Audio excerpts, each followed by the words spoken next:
I'm going to start with you here, Caitlin. You said you might be aggressive on the trade market once this opened up. Is there any player that you're looking to get to? And remember, it has to be apples to apples trade here. Starter for starter, reserve for reserve. The good news is you can't go wrong with this type of talent. Anyone looking to make a deal here? To be completely honest, I love my team. I think they're great. I don't have any intentions of really trading any of them. I don't know if this is in the rules. I don't really care. But I think we've already discussed we are going to trade coaches. He's going to take her coach, Sandy Brondello. Let's get it. It'd be amazing. Sorry, WNBA, if that's not in the rule. Sorry, ESPN, if that's not in the rule. But we just made it a rule. So, Sandy Brondello, come on over. Let's get to it. You can coach Sabrina. So, therefore, maybe Stewie wants to come on over to my team. You want to give me Stewie? We have breaking news here. I don't know that I've heard of a coach being traded in the All-Star game. This is something that you're agreeing to, Fee. There's no terms to this deal. I agree with Cheryl. I agree with the trade. I love Cheryl. She's my coach here. And you know what? That's just going to be worse for Team Clark because now we got more chemistry on our side. We got more synergy. We know what we expect from each other. So that was a bad move on your part, Kayla. We're taking you down. What you just witnessed was the moment the 2025 WNBA All-Star Draft completely derailed. On the surface, it appeared to be a lighthearted, historic, and unprecedented move. Caitlin Clark is the biggest star in the game, boldly appending the script. Live on national TV by trading for her All-Star teammates coach, Sandy Brondello. But as the initial shock settled, a far deeper and more controversial story began to unfold. Many believe this wasn't a spontaneous decision, but a calculated power play, a very public message from Clark, aimed directly at the coach she traded away. Minnesota Lynx and Team USA head coach Cheryl Reeve. The burning question across social media was simple. Was this public snub payback for the Olympics? To understand the full picture, we need to rewind to the draft setup on July 8th, 2025. Live on ESPN, where the top two fan vote getters Clark from Indiana and Minnesota's Nafisa Collier were captains. The coaches were pre-assigned based on their team's regular season records, with Reeves slated to coach Team Clark and Brondello Team Collier. But when Clark made her pick-selecting teammate, Leah Boston and Liberty guard Sabrina Ionescu, everything seemed normal until she dropped a bombshell, saying she had no intention to trade players, but then shocked everyone by announcing she would trade coaches instead. The live broadcast exploded with confusion and disbelief, with commentators stunned and one declaring, "We're breaking news here. I don't know that I've heard of a coach being traded in the All-Star game." Clark unapologetically added, "Sorry, WNBA, if that's not in the rules. Sorry, ESPN, if that's not in the rules. But we just made it a rule." This daring move rippled through the league instantly, and both Sabrina Ionescu and her new All-Star coach, Sandy Brondello, had plenty to say about this historic shakeup. You may have been involved in the first ever coach trade of any All-Star game ever. Just want to get your thoughts on that in your mind. First for you, Leo. Dan Elston. That you got traded? Yeah, I gotta go looking on that. Traded? I have no idea what the teams are. Second time in history now. Jeez, as a player. Yeah, I don't really care about individual play. And I got traded, yes. My son hit me up after he goes on that, I've created history. This is awesome, I got traded as a coach. But look, I get to coach with Sabrina. I'm on Caitlin Clark's in Indianapolis. I mean, what a great show. So we'll go out there and have some fun. Well, congrats on the win. The question is for are you guys ready to do battle with Brian Stewart in Indianapolis? I'm going to trade for her too. Oh, that's okay. It's not my team anymore. I'm just rocking up. You have to love Sandy Brondello's reaction. She fully embraced the moment. When her son messaged her, she was thrilled, saying, "I've made history. This is awesome." Ain't got traded as a coach, but hey, I get to coach Sabrina, she saw. It exactly as it appeared, a fun, historic twist, and a fantastic show for the fans in Indianapolis. Then came the now famous line from Sabrina Ionescu, who joked to her longtime Liberty coach during a press conference, "You can't escape me." This is the official narrative embraced by the league and players, a bit of harmless. Record-breaking fun, a playful moment between a player and her coach, perfect for TV and fan engagement. But the story doesn't end there. They smiled. For the cameras. Many of you online narrative analysts were already connecting the dots and sensing something deeper at play. This is where we need to cut through the noise and zoom out to see the bigger picture.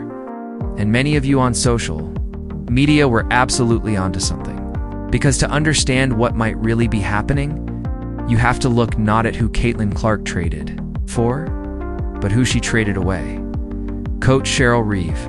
Now we're officially entering rumor territory. And this is where the story truly gets intriguing. The dominant theory circulating online, adding a controversial edge to this headline-grabbing trade, is that it wasn't just a spontaneous all-star moment, but a calculated move rooted in unresolved tension from the 2024 Olympic team selection. As a quick refresher, Caitlin Clark, arguably the most popular player in the world and a generational talent, was famously left off Team USA's roster for the Paris Olympics.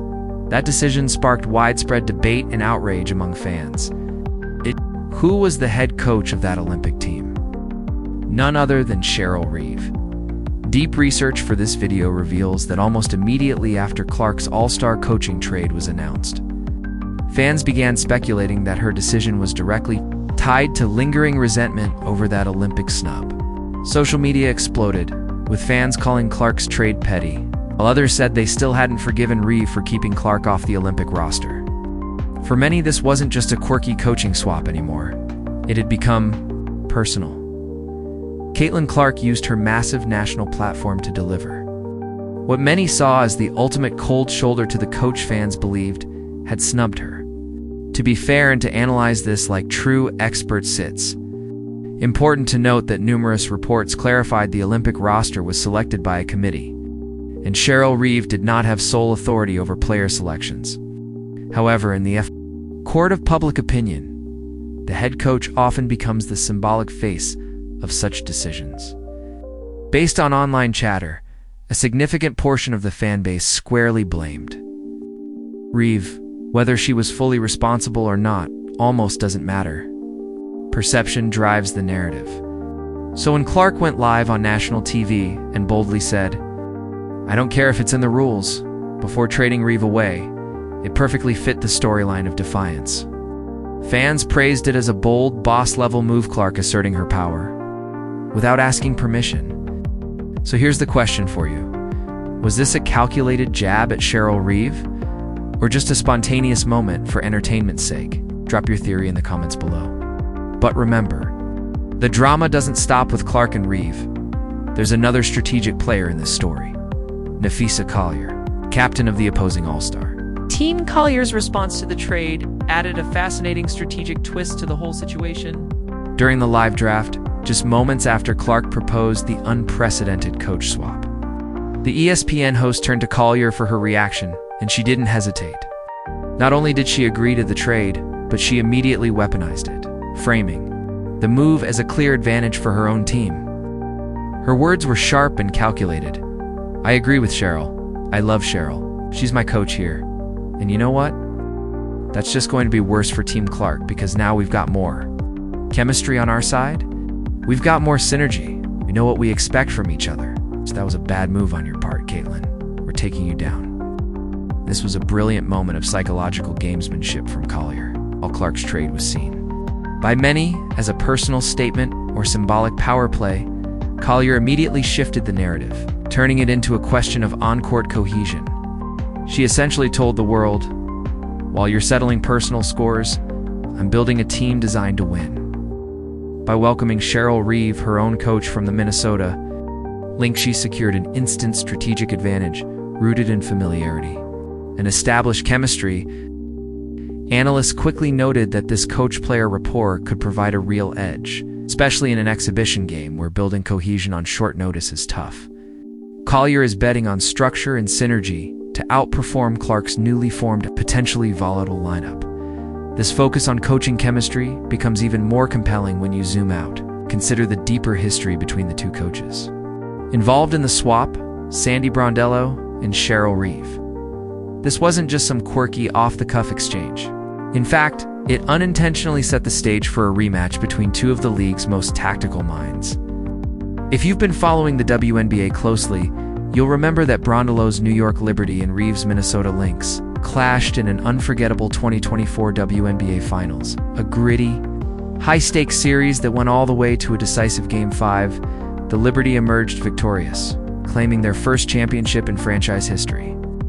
But the real battle was on the sidelines, as Brondelo and Reeve engaged in a true chess match of strategy and adjustments. A fast forward to the 2025 All-Star Game. What was supposed to be a lighthearted, fan-first event suddenly carries serious narrative heat.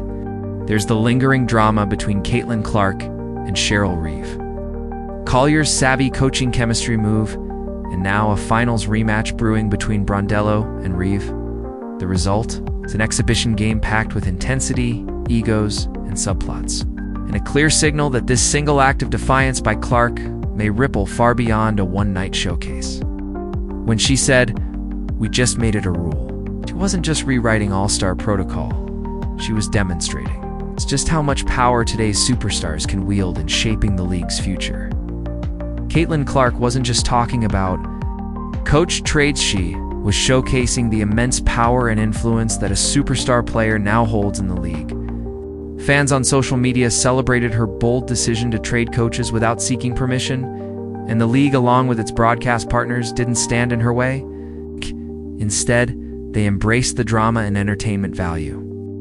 This sets a compelling precedent that could reshape future All-Star formats. Will other players feel empowered to challenge the rules?